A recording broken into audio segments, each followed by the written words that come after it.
There is a version of the Cell saga where perfect Cell never exists. No final form, no Cell games, no world tournament built around fear. No calm, smiling monster standing above everyone, like he had already won. Because for one brief moment, Cell was finished. He was cornered. He was desperate. Android 18 was still out of reach. Trunks knew exactly what had to be done. The entire nightmare could have ended right there in that wasteland. And then Vegeta smiled. That is the scariest part of this scene. Not Cell transforming, not the power-up, not even Perfect Cell's reveal. The scariest part is Vegeta realizing he has a choice and choosing the worst possible one. Because Vegeta did not let Cell reach his perfect form by accident. He did not misunderstand the situation. He did not think Cell was harmless. He knew there was danger. He just believed the danger would still be beneath him. That is what makes this one of Vegeta's most painful moments in Dragon Ball Z. It is not just a bad decision, it is a perfect failure of character. Vegeta had already won, but winning was not enough. He wanted proof. Proof that his training mattered. Proof that the humiliations were over. Proof that he was finally standing where he always believed he belonged. Above everyone. And Cell understood that better than anyone on the battlefield. At this point, semi-perfect Cell cannot overpower Vegeta. That is the first trap. The fight makes Vegeta feel safe. Cell is getting knocked around. Vegeta is relaxed. Every exchange tells Vegeta the same beautiful lie. You are untouchable now. And for Vegeta, that feeling is addictive. Because this is not just confidence, this is relief. For most of his life, Vegeta has been chasing the version of himself he was promised he would become. The Prince of all Saiyans, the elite warrior, the one born above the rest. Then reality kept interrupting him. Goku surpassed him. Frieza broke him. The androids embarrassed him. Every time Vegeta tried to reclaim his place, someone or something reminded him that pride does not make you the strongest, power does. So when he steps out of the hyperbolic time chamber as Super Vegeta, it feels like the universe has finally corrected itself. He is bigger, stronger, colder, more controlled. He is not walking into that fight as a hero. He is walking in as a man who thinks destiny has finally apologized to him. That is why Cell's weakness is so dangerous. Because Cell does not need to beat Vegeta in that form. He only needs to make Vegeta believe the real fight has not started yet. And that is exactly what he does. Cell stops trying to win with strength and starts trying to win with desire. He gives Vegeta the one idea he cannot ignore. What if this is not my strongest form? What if there is something beyond this? What if you could defeat me at my absolute best? That is not a warning to Vegeta. That is an invitation. And this is where Cell's manipulation becomes brilliant, because he does not have to convince Vegeta to be merciful. Vegeta is not merciful here. He does not have to convince Vegeta to be stupid. Vegeta is not stupid. He only has to convince Vegeta that letting him transform would make Vegeta's victory more impressive.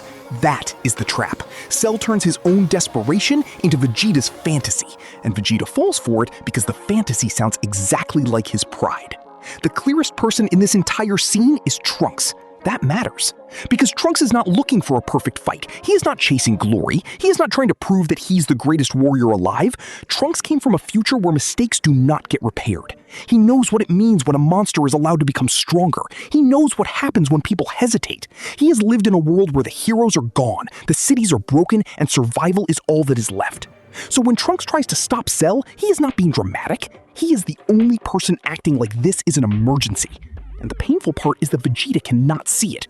He does not see his son trying to save the world. He sees someone interrupting his moment. That is the hidden tragedy of the scene.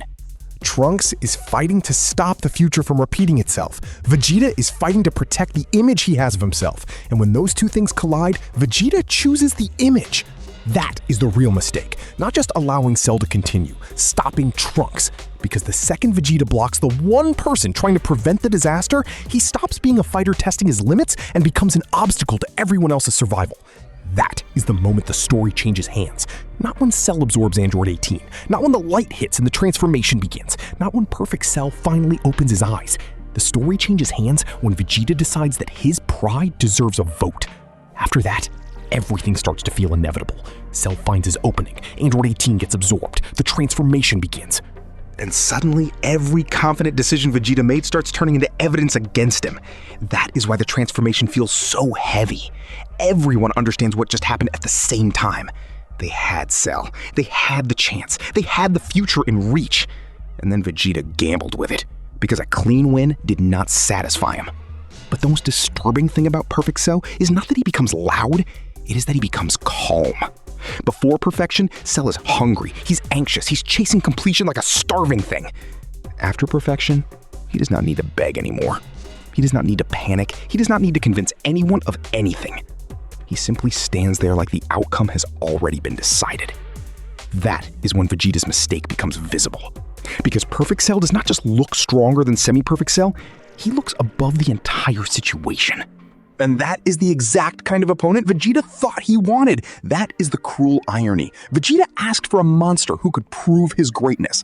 Instead, he created a monster who exposed his insecurity. At first, Vegeta still tries to hold on to the lie. He has to. If he admits too quickly that Perfect Cell is beyond him, then he has to admit everything else too. That Trunks was right, that Cell manipulated him, that his confidence was not wisdom, that he turned victory into danger because his ego wanted a bigger stage. So Vegeta does what he always does when reality threatens him. He attacks harder, he talks bigger, he tries to force the world to become the version where he was right. But Perfect Cell does not respond like a desperate villain anymore. He watches, he tests, he measures. And for Vegeta, that might be worse than being hit, because Cell is no longer fighting like someone trying to survive. He is fighting like someone collecting proof. Every movement tells Vegeta the same truth. This is not the challenge you imagined. This is the consequence you created. That is why the regret hits so hard. It is not just fear, it is recognition. Vegeta can feel the gap. He can feel the shift. He can feel the difference between being dominant and being allowed to continue. And there is nothing more humiliating for Vegeta than realizing his opponent is giving him space because he is no longer considered a real threat. Even the final flash becomes part of the tragedy. Because for one moment, Vegeta proves something important. He is still terrifyingly powerful. That attack is not weak. It is not meaningless. It shows that Vegeta's strength is real. But that is what makes it worse. The problem was never that Vegeta had no power. The problem was that his power was being led by pride. He had enough strength to matter, but not enough humility to use it wisely. And Cell survives. That is the final insult. Vegeta puts everything into a moment that should restore his pride, and Cell still comes back. At that point, the truth is unavoidable. Vegeta did not create the ultimate test. He created the proof that strength without judgment can destroy the people it was supposed to protect. This is why the scene is remembered so strongly, because it is not just Vegeta made a dumb choice. That is too simple. This choice is painful because it makes sense for him. It is exactly the kind of mistake Vegeta would make at this stage of his life. He is not evil here in the way Cell is evil. He is not trying to destroy Earth. He is not trying to help the villain. He is doing something more human, and in some ways, more dangerous. He is letting the version of himself he wants to be overpower the truth in front of him. He wants to be the warrior who can beat anything. He wants to be the prince who never needs advice. He wants to be the father whose son looks at him with awe instead of fear. But in trying to prove all of that, he gives Trunks the exact opposite. He gives him another nightmare to survive. And that is why Trunks being there matters so much.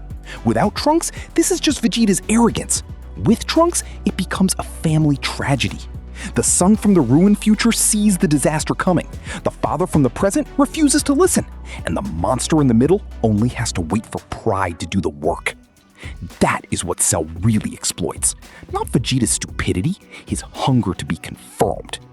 Cell understands that Vegeta does not just want to win. He wants the win to mean something. He wants it to erase Frieza, erase Goku, erase the androids. Erase every moment where he felt second best. And because Vegeta wants the victory to carry that much weight, he throws away the simple version of it. He rejects the win that would save everyone because it is not dramatic enough for his ego. That is the brutal lesson. Sometimes pride does not make you reckless because you think you will lose. It makes you reckless because you are certain you cannot. Vegeta's mistake is not that he underestimates Cell once. He overestimates himself at every step. He thinks he can control the risk. He thinks he can stop Trunks if needed. He thinks he can allow the transformation and still dominate the outcome. He thinks power gives him ownership over the future. Then Perfect Cell appears and takes that future away from him. That is why Perfect Cell feels like more than a power-up. He is not just Cell's final form.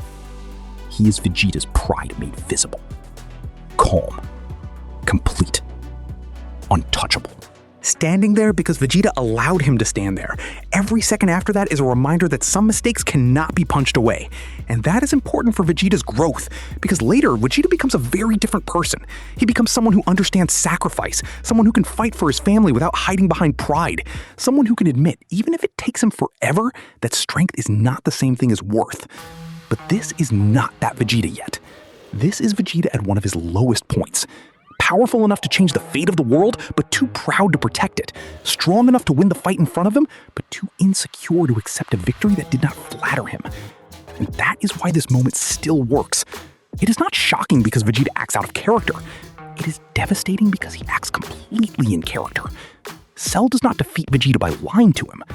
He defeats him by offering him the truth he wanted most. Maybe you really are strong enough. Maybe you really are above everyone. Maybe you can let the monster become perfect and still crush him. And for one terrible moment, Vegeta believes it. Then, perfect Cell stands in front of him. Quiet. Complete. Unbothered. And Vegeta finally understands what he actually created. Not a worthy opponent, not a glorious victory waiting to happen, not the final proof that he had surpassed everyone. He created the consequence of needing victory to worship him. That is the tragedy of Vegeta letting Cell become perfect. He had already won. He just could not live with a win that did not make him feel invincible. And by the time he realized that, perfection was already standing in front of him.